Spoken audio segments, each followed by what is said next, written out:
মধ্যপ্রাচ্যের আকাশে আবারও যুদ্ধের ঘনঘটা। একদিকে কূটনীতির কথা বলছে হোয়াইট হাউস, অন্যদিকে ইসরায়েলে অত্যাধুনিক মারণাস্ত্র পাঠিয়ে তেহরানকে ঘিরে ফেলার ছক কষছে ট্রাম্প প্রশাসন। মঙ্গলবার ইসরায়েলের একটি সামরিক ঘাঁটিতে অবতরণ করেছে আমেরিকার ১ ডজন F-22 র্যাপটার যুদ্ধবিমান। কেন হঠাৎ এই তৎপরতা? পরমাণু আলোচনার আগেই কি তবে ইরানকে যুদ্ধের হুমকি দিচ্ছে ওয়াশিংটন?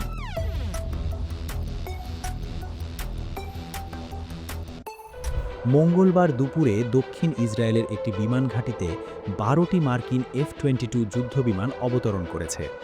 ইসরায়েলের সরকারি গণমাধ্যম ক্যান এই খবর নিশ্চিত করেছে। বিশ্বের সবচেয়ে উন্নত এই যুদ্ধবিমানগুলো কেবল আমেরিকার কাছেই রয়েছে। সামরিক বিশেষজ্ঞরা বলছেন, এই বিমানগুলোর মূল কাজ হল শত্রু দেশের রাডার ব্যবস্থা অচল করে দিয়ে ভেতরে ঢুকে হামলা চালানো। প্রেসিডেন্ট ডোনাল্ড ট্রাম্প তেহরানের বিরুদ্ধে সামরিক পদক্ষেপের যে হুমকি দিয়েছেন, এই মোতায়েন তারই অংশ বলে মনে করা হচ্ছে। কিন্তু প্রশ্ন উঠছে, যখন আলোচনার টেবিলে বসার কথা, তখন কেন এই পেশিশক্তি প্রদর্শন? আমেরিকা কি তবে কূটনীতি নয়, বরং গায়ের জোরে ইরানকে দমন করতে চায়?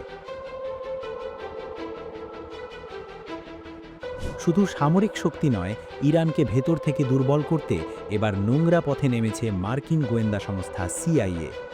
চরম উত্তেজনার মধ্যেই সিআইএ প্রকাশ্যেই ইরানি নাগরিকদের নিজ দেশের বিরুদ্ধে গুপ্তচর বৃত্তি করার আহ্বান জানিয়েছে।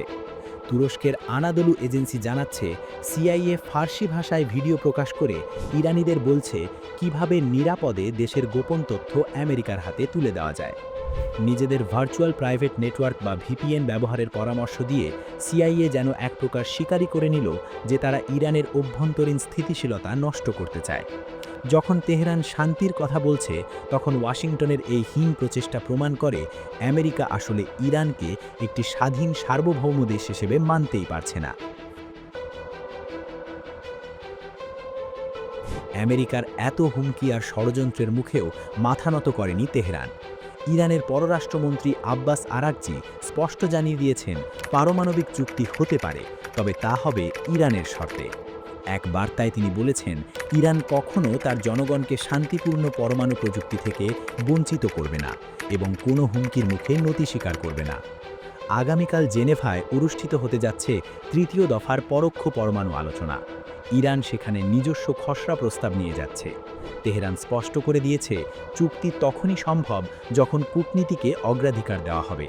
তারা কোনোভাবেই পারমাণবিক অস্ত্র তৈরি করতে চায় না, কিন্তু নিজেদের প্রতিরক্ষা ও উন্নয়নের অধিকার রক্ষায় তারা বদ্ধপরিকর। একদিকে ট্রাম্পের যুদ্ধবিমান ও সিআইএর ষড়যন্ত্র, অন্যদিকে ইরানের ন্যায়ের পথে অটল থাকা। এই দ্বন্দ্বের পরিণতি কী হবে? আমেরিকা কি তবে আবারও একটি রক্তক্ষয়ী যুদ্ধ শুরু করতে যাচ্ছে?